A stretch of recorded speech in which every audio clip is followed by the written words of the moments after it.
Let's step back in time. Imagine a world entirely dominated by the gleaming, golden shimmer of a single, defining metal.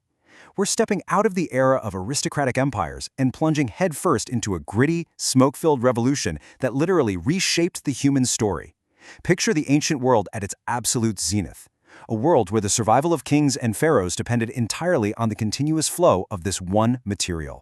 But, human history is rarely stable, and the era we're about to explore, it wasn't born out of peaceful curiosity. No, it was born out of absolute, suffocating desperation. For nearly 2,000 years, bronze ruled the world. Kingdoms rose because of it, armies fought with it, entire civilizations depended on it.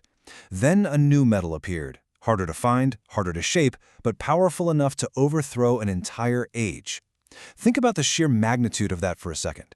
Imagine a vast, interconnected network completely reliant on one master material for absolutely everything: agriculture, monumental architecture, warfare.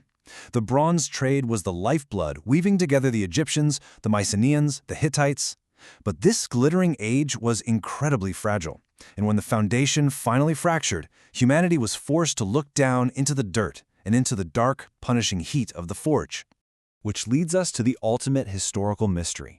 How did the Iron Age begin? Seriously, why on earth would humanity trade a perfectly good, reliable, easily castable metal for one that was insanely difficult to master? It wasn't some smooth, celebrated transition of progress. It was a technological leap born out of crisis, a leap so extreme, so physically demanding, that it must have felt like a terrifying form of magic to the desperate people who first witnessed it roaring to life.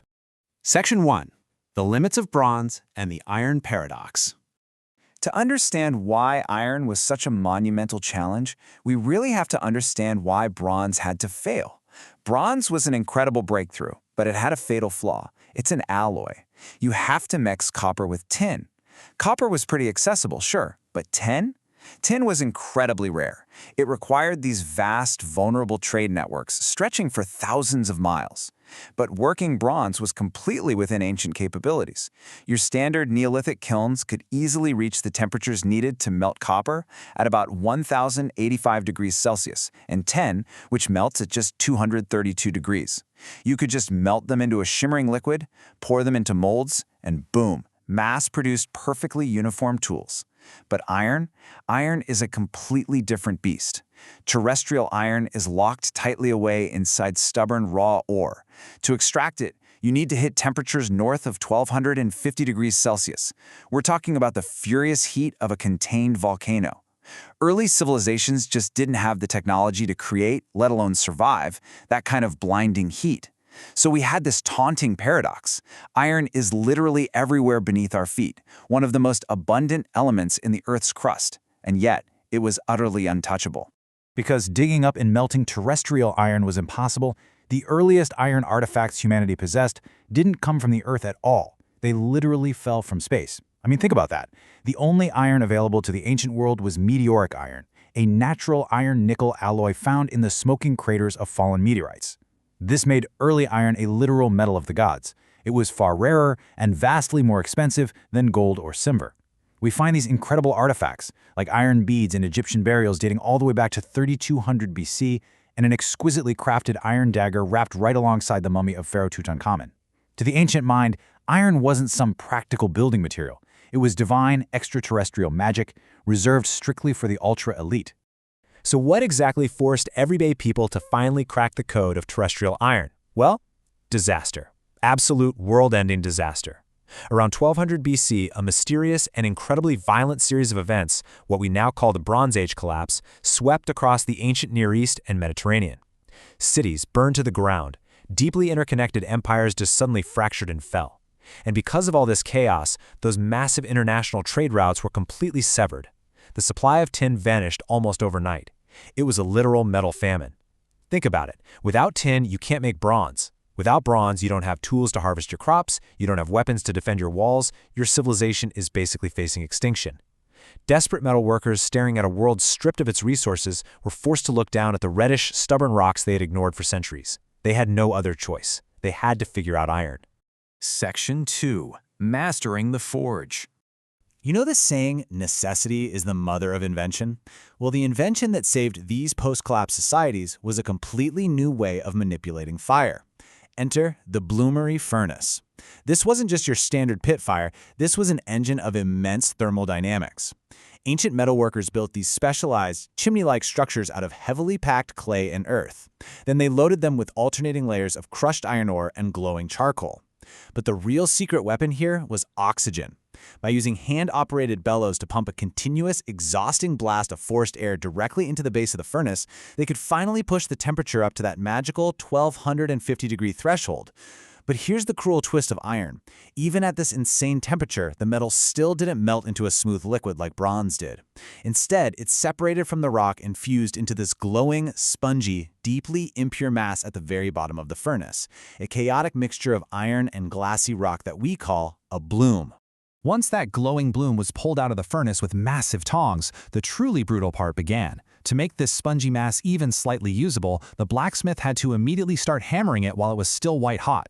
This violent, repetitive beating literally squeezed out the glassy impurities, which is known as slag, sending dangerous, blinding sparks flying in absolutely every direction. It was an exhausting, sweaty, perilous job. But during this repetitive cycle of heating in the charcoal fire and hammering on the anvil, something chemically miraculous was happening completely by accident. Carbon from the burning charcoal was actually migrating into the atomic lattice of the iron. By working the metal so intensely, they weren't just purifying iron. They were unknowingly inventing steel, a material that was lighter, harder, and vastly superior to anything the Bronze Age had ever seen. Section 3. The democratization of power. Now, the crucial point here is that mastering iron didn't just change metallurgy, it irrevocably altered the balance of human power. During the Bronze Age, warfare was heavily restricted by wealth. Bronze weapons were just incredibly expensive to cast, meaning kings relied on small, elite bands of aristocratic warriors riding around in chariots. An ordinary commoner could never afford a bronze sword. But iron? Iron is quite literally everywhere. Once the bloomery furnace was perfected, weapons became staggeringly cheap to produce. You no longer needed complex international trade networks to import foreign tin. You just needed dirt, vast forests for charcoal, and a really skilled blacksmith. Suddenly, a king could forge tens of thousands of iron swords and spearheads. He could hand them to ordinary farmers and raise massive, unstoppable peasant armies. Military power dramatically shifted away from the elite few in chariots directly into the hands of overwhelming, massive infantry forces marching on the ground. But honestly, the true triumph of iron wasn't found on the battlefield at all. It was found in the dirt, right in the blistered hands of everyday farmers. Bronze was simply too soft and way too precious to waste on heavy farming tools. But an iron plowshare? That single invention fundamentally changed the carrying capacity of the earth. Farmers could suddenly rip through the dense, heavy clay soils of regions like Northern Europe, soils that wooden or bronze plows couldn't even scratch. Heavy iron axes allowed people to rapidly clear dense ancient forests, opening up millions of acres of brand-new farmland. Sharper iron sickles meant vastly faster and more efficient harvests. The historical equation was beautifully simple. Harder tools meant massive agricultural surpluses. More food meant more children survived to adulthood. Populations absolutely exploded.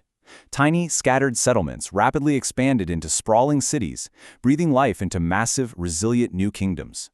The iron plow literally laid the groundwork for modern human civilization.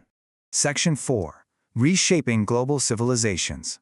The dawn of iron wasn't a single sunrise. It was much more like a series of wildfires, sparking up across different continents at surprisingly different times. For a long time, historians believed that the Hittites of Anatolia held a strict monopoly on ironworking and that the technology slowly trickled outward from the Near East. But modern archaeology has completely shattered that myth. We now see early iron artifacts appearing in the Ganges Valley in India around 1800 BC. Anatolia and the Caucasus see widespread systematic use around 1300 BC. But notice the delay in Northern Europe. Ironworking didn't fully take hold there until around 500 BC. So you see, the Iron Age wasn't a sudden, unified global event. It was a slow, fractured, and fascinating global awakening. But perhaps the most significant, paradigm-shifting revelation lies in the year 2000 BC. Archaeological evidence from sites like Leja in present-day Nigeria suggests that early iron smelting in sub-Saharan Africa may have begun entirely independently, completely separate from the technological developments in Eurasia as early as 2,000 years before the Common Era. African metalworkers were engineering highly complex bloomery furnaces and mastering this fiercely difficult art centuries, perhaps millennia, before the technology ever reached the hands of the Greeks or the Romans. It's a brilliant highlight of the profound independent ingenuity of ancient societies when they were faced with their own unique environmental challenges. And when different cultures did eventually master the forge, they put their own distinct, brilliant spin on it.